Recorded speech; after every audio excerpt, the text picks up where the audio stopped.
Em nome do Pai, do Filho e do Espírito Santo. Amém. Programa de formação católica do dia 11 de fevereiro de 2022, dia de Nossa Senhora de Lourdes, sexta-feira. Os idosos e a acolhida. O ponto importante para a Igreja Católica, baseado na doutrina da Igreja, no seu magistério e nos santos evangelhos, é que os velhos não sejam descartados, esquecidos e abandonados no asilo, na mão de um cuidador ou até mesmo num cômodo da casa no qual pouco vamos. As mudanças culturais e no perfil demográfico das populações no mundo inteiro têm tornado a velhice um problema social. É notório que vivemos cada vez mais aumentando o período em que vivemos de aposentadorias, impactando o sistema previdenciário dos países. Por outro lado, famílias cada vez menores contam com menos filhos adultos para compartilharem os cuidados com seus pais. Por fim, numa sociedade cada vez mais individualista e autocentrada, onde o trabalho nos consome cada vez mais, a própria atenção dada aos idosos se torna um peso cada vez maior. O valor dos idosos na família. O Papa Francisco dedica uma parte da encíclica Amoris Laetitia, número 48, depois os números 191 a 193, justamente para refletir sobre o papel dos idosos na família, e falou em duas belas audiências sobre os desafios, o valor e a importância dos avós no seio das famílias. Quem quiser conferir, é só entrar no site do Vaticano, as audiências de 4 e 11 de março de 2015. Na primeira, citando Bento XVI, observa que a qualidade de uma sociedade, gostaria de dizer de uma civilização, julga-se também pelo modo como se tratam os idosos e pelo lugar que eles reservam na vida comum. É verdade, a atenção aos idosos distingue uma civilização. Numa civilização presta-se atenção ao idoso, há lugar para o idoso. Esta civilização irá em frente se souber respeitar a sabedoria, a experiência dos idosos. Numa civilização em que não há espaço para os idosos, ou onde eles são descartados, porque criam problemas, tal sociedade traz em si o vírus da morte. Contudo, na prática, as situações nem sempre correspondem a esse ideal. Limitações físicas e psíquicas dos idosos, traumas e mágoas do passado, dificuldades financeiras e vagas de trabalho são impedimentos reais a uma atenção maior aos idosos. A família extensa do passado, na qual avós, tios, primos e agregados, pessoas adotadas ou amigos muito próximos, colaboravam junto no cuidado dos idosos, dos doentes e das crianças, é cada vez mais rara. Na família nuclear, o pai e a mãe estão cada vez mais sozinhos, diante da responsabilidade de cuidar não só dos filhos, mas também dos idosos e até dos parentes com doenças graves. Muitas são as formas de cuidar. As formas de se lidar com essa situação são variadas, nenhuma isenta de dificuldades, particularmente quando se somam limitações físicas e econômicas dos idosos. Algumas famílias repartem o ônus do cuidado entre os jovens. Uns cuidam do idoso em suas casas, enquanto outros ajudam com os custos com saúde sempre elevados. Quando as limitações físicas são maiores e a situação financeira permite, cuidadores profissionais podem permitir que o idoso permaneça em sua residência e ou continue próximo da família. Casas de repouso e similares podem se tornar alternativas interessantes, mas quem cuida com carinho de seus idosos sabe que esses locais não eximem os mais jovens de uma série de trabalhos, como selecionar uma casa adequada, fiscalizar os serviços prestados, fazer visitas periódicas para que o idoso não sinta abandono, etc. Isso tudo sem falar nos custos que podem ser altíssimos. Gostaria de deixar bem claro que nosso programa não quer recomendar uma forma ou outra de acompanhamento ao idoso. Cada família tem suas limitações e seus recursos, devendo cuidar dos idosos em função disso. O ponto importante é que os velhos não sejam descartados, esquecidos e abandonados num asilo, nas mãos de um cuidador ou até mesmo num cômodo da casa no qual pouco vamos. A acolhida nos ajuda a sermos mais cristãos. Uma associação italiana, Famílias para a Acolhida, se dedica justamente a acompanhar famílias que se dedicam às mais variadas experiências de acolhida: adoção, guarda, hospedagem, cuidado de anciãos e doentes.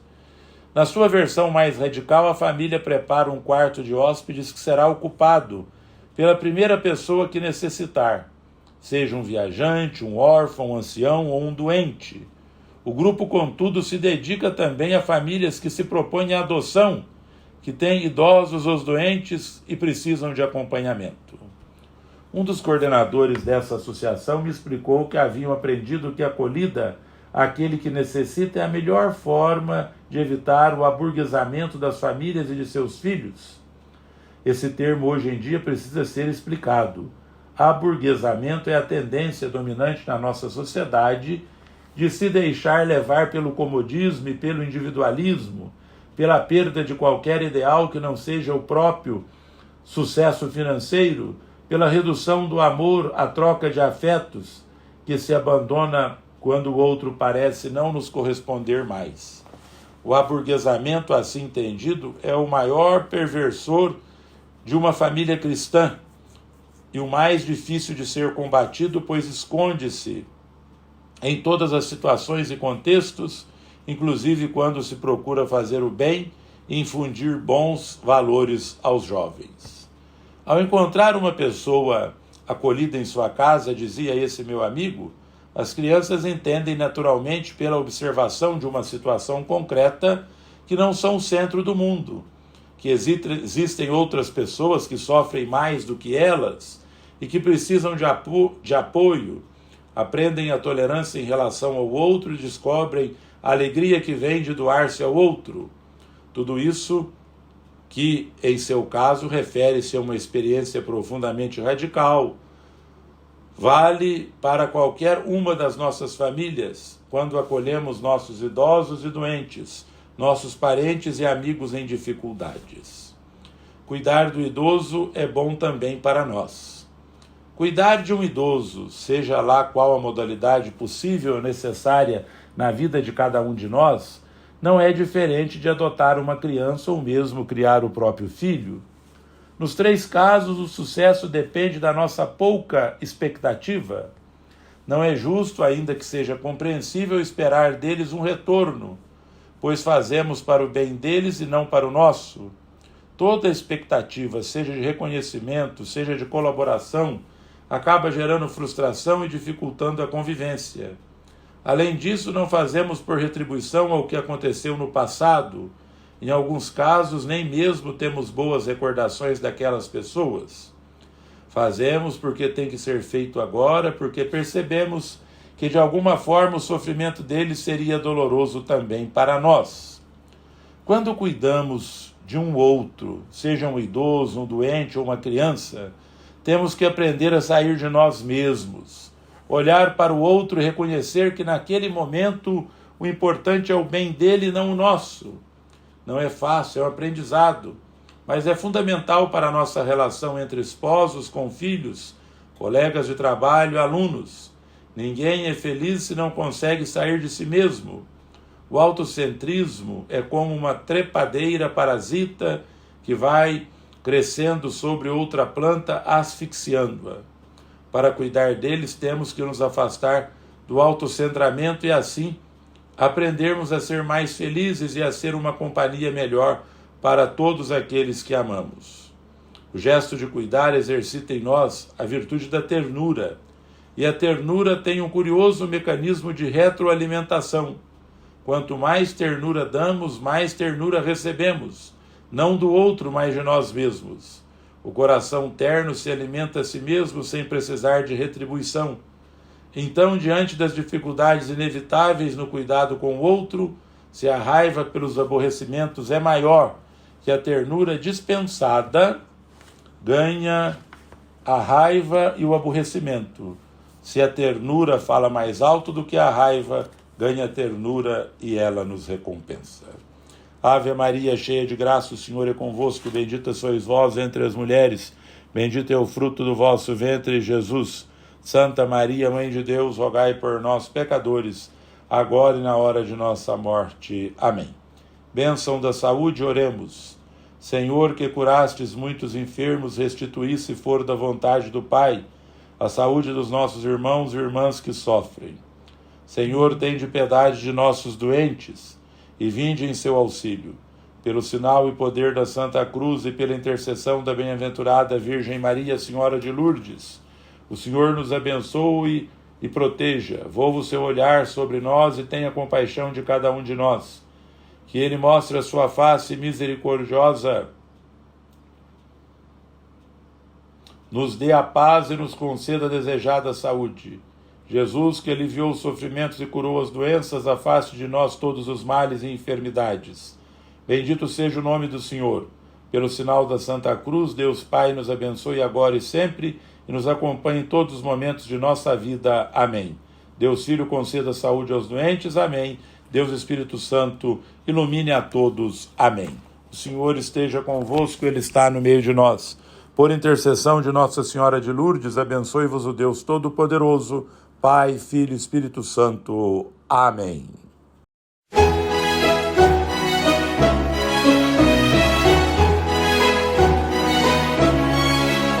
Ó Nossa Senhora de Lourdes, que cheia de luz vos mostrais, na gruta feliz Bernadette, e a nós vossos filhos amais. Sois Imaculada, ó Maria, na vossa feliz conceição.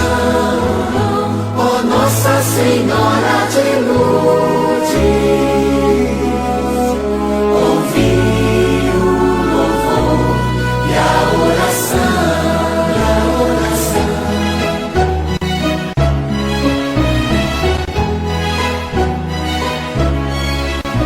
Na gruta feliz Bernadette, viestes o terço ensinar.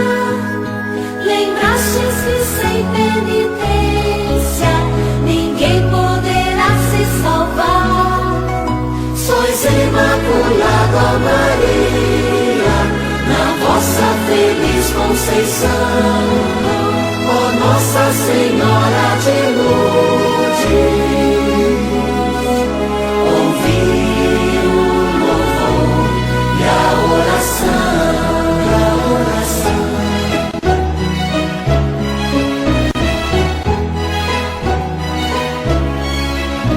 Na gruta brotou uma fonte de água que cura e refaz.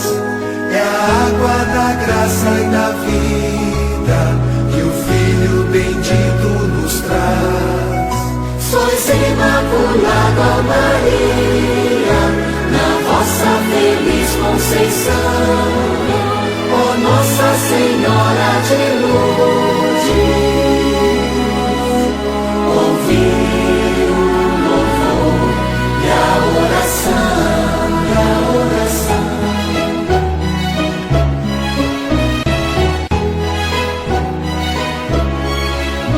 O Espírito Santo cobriu-vos, Maria, com o seu poder, tornou-vos mãe imaculada, e a nós Ele faz-nos vencer.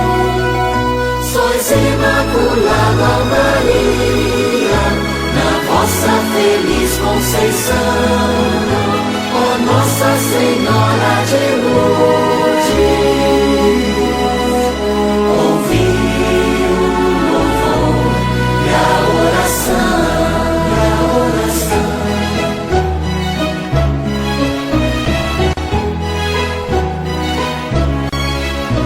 os filhos amados vos louvam e aclamam quem vos escolheu. Bendito é Jesus, vosso Filho, aquele que de vós nasceu. Sois Imaculada,